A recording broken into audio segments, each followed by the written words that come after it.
My dear friends and professionalist, I am Uday Singh advocate speaking. ಇವತ್ತು ನಾನು ಇನ್ನೊಂದು ವಿಷಯವನ್ನು ತೆಗೆದುಕೊಂಡು ನಿಮ್ಮ ಮುಂದೆ ಬಂದಿದ್ದೀನಿ. ಇವತ್ತು ನಾನು ಆಯ್ಕೆ ಮಾಡ್ಕೊಂಡಿರ್ತಕ್ಕಂಥ ವಿಷಯ ಅಂತಂದರೆ, ನೋಂದಣಿ ಆಗದೇ ಇರತಕ್ಕಂಥ ಉಯಿಲು ಅಂತೇನಿದೆ ಅದರ ನೈಜತೆಯನ್ನು ಪ್ರಶ್ನಿಸಲು ಆಗುವುದಿಲ್ಲ ಅಂತೇಳ್ಬಿಟ್ಟು ಸುಪ್ರೀಂ ಕೋರ್ಟು ಒಂದು ಮಹತ್ವದ ತೀರ್ಪನ್ನು ಹೇಳಿದೆ.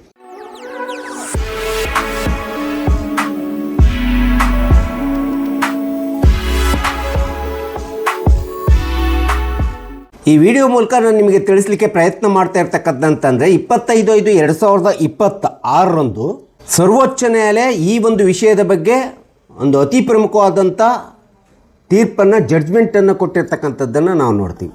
ಅದೇನಂತಂದರೆ, ಯಾವುದೇ ಒಂದು ಉಯಿಲು ಅಥವಾ ವಿಲ್ಲನ್ನು ತಂದೆ ಮಾಡಿರ್ಬೋದು, ಅವರ ಸ್ವಯಾರ್ಜಿತ ಆಸ್ತಿ ಬಗ್ಗೆ ಯಾರಿಗೆ ಬೇಕಾದರೂ ಮಾಡಿದಂಥ ಸಂದರ್ಭದಲ್ಲಿ ಅಂಥ ಒಂದು ನೈಜತೆಯ ವಿಲ್ಲನ್ನು ಪ್ರಶ್ನಿಸಲು ಬರುವುದಿಲ್ಲ ಅಂತೇಳ್ಬಿಟ್ಟು ಸರ್ವೋಚ್ಚ ನ್ಯಾಯಾಲಯ ಹೇಳಿದೆ. ನಿಮಗೆ ಗೊತ್ತಿರೋ ಪ್ರಕಾರ ವಿಲ್ಲು ಅಂದ ತಕ್ಷಣ ಅದು ಸ್ವಯಾರ್ಜಿತ ಆಸ್ತಿಯ ಮೇಲೆ ತಂದೆ ಆದಂಥವರು ಇನ್ಯಾರೋ ತಮ್ಮ ಸ್ವಯಾರ್ಜಿತ ಆಸ್ತಿಯನ್ನು ಬೇಕಾದಂಥವರಿಗೆ ಬರೆದು ಕೊಡ್ತಕ್ಕಂಥದ್ದು, ಉಯಿಲು ಮಾಡ್ತಕ್ಕಂಥದ್ದು ಕಾನೂನುಬದ್ಧವಾದಂಥ ಅವರ ವೈಯಕ್ತಿಕವಾದಂಥ ಹಕ್ಕಾಗಿರ್ತದೆ. ಇಂಥ ಒಂದು ಉಯಿಲು ಮಾಡುವಂಥ ಸಂದರ್ಭದಲ್ಲಿ ಕಾನೂನಿನ ಪ್ರಕಾರ ಅಂಥ ಒಂದು ವಿಲ್ಲು ಸಬ್ ರಿಜಿಸ್ಟ್ರ್ ಆಫೀಸ್ನಲ್ಲಿ ರಿಜಿಸ್ಟ್ರೇಷನ್ ಆ್ಯಕ್ಟ್ 1908 ಸೆಕ್ಷನ್ 17 ಪ್ರಕಾರ ಅದು ಸಬ್ ರಿಜಿಸ್ಟ್ರ್ ಆಫೀಸ್ನಲ್ಲಿ 2 ಸಾಕ್ಷಿಗಳ ಸಮೇತ ನೋಂದಣಿ ಆಗಬೇಕು ಎಂಬತಕ್ಕಂಥದ್ದು ಕಾನೂನು ಹೇಳ್ತಿದೆ ಅಂತೇಳಿ ನಿಮಗೆಲ್ಲರಿಗೂ ಗೊತ್ತಿದೆ. ಆದರೆ ಇಲ್ಲಿ ಒಂದು ಪ್ರಕರಣ, ಒಂದು ಚಾರ್ಟೆಡ್ ಅಕೌಂಟೆಂಟ್ ಆಗಿರ್ತಕ್ಕಂಥ ಬಿ ಶೀನಾ ನಾಯರಿ ಎಂಬತಕ್ಕಂಥವರು ಇಡೀ ತಮ್ಮ ಆಸ್ತಿಯನ್ನು ಮತ್ತು ಕೃಷಿ ಭೂಮಿಯನ್ನು ತಮ್ಮ ಸಹೋದರಿಯಾಗಿರ್ತಕ್ಕಂಥ ಲಕ್ಷ್ಮೀ ನಾಯರ್ತಿಯವರಿಗೆ 1983ರಲ್ಲಿ ಸಂಪೂರ್ಣವಾಗಿ ಉಯಿಲು ಮಾಡಿ ಕೊಟ್ಟಿರ್ತಾರೆ, ಬಿಲ್ ಮಾಡಿ ಕೊಟ್ಟಿರ್ತಾರೆ ಅಥವಾ ಬಿಟ್ಟು ಕೊಟ್ಟಿರ್ತಾರೆ. ಇಂಥದ್ದೊಂದು ಪ್ರಕರಣ ಸುಪ್ರೀಂ ಕೋರ್ಟಿನಲ್ಲಿ ದಾಖಲಾಗ್ತದೆ. ಈ ರೀತಿ ದಾಖಲಾದಂಥ ಪ್ರಕರಣಕ್ಕೆ ಆ ಒಂದು ಪ್ರಕರಣದಲ್ಲಿ ಮಾಡಿದಂಥ ಉಯಿಲು ಯಾವುದೇ ವಿಧವಾದಂಥ ಕಾನೂನು ಪ್ರಕಾರ 1908ರ ನೋಂದಣಿ ಕಾಯ್ದೆ ಪ್ರಕಾರ ಸೆಕ್ಷನ್ 17 ಪ್ರಕಾರ ಅದು ನೋಂದಣಿ ಆಗಿರೋದಿಲ್ಲ. ಈ ರೀತಿ ನೋಂದಣಿ ಆಗದೇ ಇರತಕ್ಕಂಥ ವಿಲ್ಲನ್ನು, ನೈಜತೆಯನ್ನು ಪ್ರಶ್ನಿಸಲು ಬರುವುದಿಲ್ಲ ಅಂತೇಳಿ ಹೇಳಿದೆ. ಯಾಕಂತಂದರೆ ಯಾವುದೇ ಉಯಿಲು ಎಂಬತಕ್ಕಂಥದ್ದು ಕಾನೂನಿನ ಅಡಿಯಲ್ಲಿ ನೋಂದಣಿ ಆಗಲೇಬೇಕು ಎಂಬತಕ್ಕಂಥ ಯಾವುದೇ ವಿಧವಾದಂಥ ಷರತ್ತು ಇಲ್ಲ ಎಂಬತಕ್ಕಂಥದ್ದನ್ನು ಸುಪ್ರೀಂ ಕೋರ್ಟು ಉಚ್ಚರಿಸಿರ್ತಕ್ಕಂಥದ್ದು ಅಥವಾ ಪುನರುಚ್ಚರಿಸಿರ್ತಕ್ಕಂಥದ್ದನ್ನು ನಾವಿಲ್ಲಿ ನೋಡ್ತಾ ಇದ್ದೀವಿ. ಸೊ ಇಂಥದ್ದೊಂದು ಯಾವುದೇ ಉತ್ತರಾಧಿಕಾರತ್ವವನ್ನು ಅಥವಾ ಉತ್ತರಾಧಿಕಾರಿಗಳನ್ನು ಹೊರಗಿಟ್ಟು ಒಂದು ವೇಳೆ ಯಾವುದೇ ವಿಧವಾದಂಥ ವಿಲ್ಲನ್ನು ಮಾಡಿದರೂ ಸಹ ಅಂಥ ಒಂದು ವಿಲ್ಲನ್ನು ಮಾನ್ಯ ನ್ಯಾಯಾಲಯಗಳು ಪರಿಗಣಿಸಬೇಕು ಎಂಬತಕ್ಕಂಥದ್ದನ್ನು ಸ್ಪಷ್ಟವಾಗಿ ಇಲ್ಲಿ ಹೇಳ್ತಾ ಇದೆ.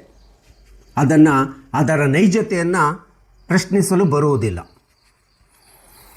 ಯಾಕಂದರೆ ವಿಲ್ಲು ಮಾಡತಕ್ಕಂಥದ್ದು ಅವರ ಮೂಲ ಉದ್ದೇಶ ಅಂತಂದರೆ ಸಾಮಾನ್ಯವಾಗಿ ಉತ್ತರಾಧಿಕಾರದ ಹಕ್ಕನ್ನು ಬದಲಾಯಿಸುವುದಕ್ಕೋಸ್ಕರ ವಿಲ್ಲನ್ನು ಮಾಡ್ತಾರೆ ಅಥವಾ ಉಯಿಲನ್ನು ಮಾಡ್ತಕ್ಕಂಥದ್ದು ನಾವು ನೋಡ್ತಾ ಇದ್ದೀವಿ. ಇದರ ಮೂಲ ಉದ್ದೇಶ ಉತ್ತರಾಧಿಕಾರಿಯ ಹಕ್ಕನ್ನು ಬದಲಾಯಿಸತಕ್ಕಂಥದ್ದು ಇರೋದರಿಂದ ಅಂಥ ಒಂದು ವಿಲ್ಲನ್ನು ನಾವು ಪ್ರಶ್ನಿಸಲಿಕ್ಕೆ ಸಾಧ್ಯವಿಲ್ಲ ಅಂತೇಳಿ ನ್ಯಾಯಾಲಯದಲ್ಲಿ ಹೇಳ್ತಾ ಇದೆ. ಅಷ್ಟೇ ಅಲ್ಲದೆ ಇಂಥದ್ದೊಂದು ಉಯಿಲನ್ನು ಸಬ್ ರಿಜಿಸ್ಟ್ರ್ ಆಫೀಸ್ನಲ್ಲಿ ನೋಂದಣಿ ಕಾಯ್ದೆ ಪ್ರಕಾರ ಅದು ನೋಂದಣಿ ಆಗಿಲ್ಲ ಎಂಬತಕ್ಕಂಥ ಕಾರಣವನ್ನು ಕೊಟ್ಬಿಟ್ಟು ಅಂಥ ಉಯಿಲಿನ ನೈಜತೆಯನ್ನು ಪ್ರಶ್ನಿಸಲಿಕ್ಕೆ ಬರೋದಿಲ್ಲ ಮತ್ತು ಅಂಥ ಉಯಿಲನ್ನು ತಿರಸ್ಕಾರ ಮಾಡಲಿಕ್ಕೆ ಬರೋದಿಲ್ಲ ಅಂತೇಳಿ ಸುಪ್ರೀಂ ಕೋರ್ಟು ತನ್ನ ತೀರ್ಪಿನಲ್ಲಿ ಸ್ಪಷ್ಟವಾಗಿ ಹೇಳಿರ್ತಕ್ಕಂಥದ್ದನ್ನು ನಾವಿಲ್ಲಿ ನೋಡ್ತಾ ಇದ್ದೀವಿ. ಸೊ ಇಂಥ ಒಂದು ಉಯಿಲಿನ ಬಗ್ಗೆ ಸರ್ವೋಚ್ಚ ನ್ಯಾಯಾಲಯದ ನ್ಯಾಯಮೂರ್ತಿಗಳಾಗಿರ್ತಕ್ಕಂಥ ಉಜ್ವಲ್ ಭುವನ್ ಮತ್ತು ಬಿಷ್ಣು ಅವರಿದ್ದ ವಿಭಾಗೀಯ ಪೀಠ ಈ ರೀತಿಯಾದಂಥ ಒಂದು ಉಯಿಲಿನ ಬಗ್ಗೆ ಸ್ಪಷ್ಟ ತೀರ್ಪನ್ನು ಹೇಳಿರ್ತಕ್ಕಂಥದ್ದನ್ನು ನಾವಿಲ್ಲಿ ಕಾಣ್ತಾ ಇದ್ದೀವಿ. ಸೊ ಹೀಗಾಗಿ ನೀವುಗಳು ಇಷ್ಟು ದಿನ ಉಯಿಲು ಅಂದ ತಕ್ಷಣ ವಿಲ್ ಅಂದ ತಕ್ಷಣ ಅದು ನೋಂದಣಿ ಆಗಬೇಕು ಮತ್ತು ಇಬ್ಬರು ಸಾಕ್ಷಿಗಳನ್ನು ಹಾಕಿಸ್ಬೇಕು. ಆಗ ಮಾತ್ರ ಉಯಿಲಿಗೆ ಸಿಂಧುತ್ವ ಸಿಗುತ್ತೆ, ಇಲ್ಲವಾದರೆ ಅದು ಅಸಿಂಧು ಆಗ್ತದೆ ಎಂಬತಕ್ಕಂಥ ಒಂದು ಕಾನೂನಿನ ಪರಿಜ್ಞಾನವನ್ನು ನಾವು ಪಡ್ಕೊಂಡಿದ್ವಿ. ಆದರೆ ಈ ರೀತಿ ನಾವು ತಿಳ್ಕೊಂಡಿರ್ತಕ್ಕಂಥದ್ದು ತಪ್ಪು ಎಂಬತಕ್ಕಂಥದ್ದನ್ನು ಸರ್ವೋಚ್ಚ ನ್ಯಾಯಾಲಯ ಇಂಥ ಒಂದು ನೋಂದಣಿ ಆಗದೇ ಇರತಕ್ಕಂಥ ನೈಜತೆಯ ಅಥವಾ ವಿಲ್ಲಿನ ನೈಜತೆಯನ್ನು ಪ್ರಶ್ನಿಸಲು ಬರುವುದಿಲ್ಲ ಮತ್ತು ನೋಂದಣಿ ಆಗಲೇಬೇಕು ಎಂಬತಕ್ಕಂಥದ್ದು ಕಾನೂನಿನಲ್ಲಿ ಇಲ್ಲ ಎಂಬತಕ್ಕಂಥ ಸ್ಪಷ್ಟತೆ ಸರ್ವೋಚ್ಚ ನ್ಯಾಯಾಲಯ ಹೇಳಿರ್ತಕ್ಕಂಥದ್ದನ್ನು ನಾವಿಲ್ಲಿ ಕಂಡುಕೊಳ್ತಾ ಇದ್ದೀವಿ. ಈ ಒಂದು ತೀರ್ಪಿನಿಂದ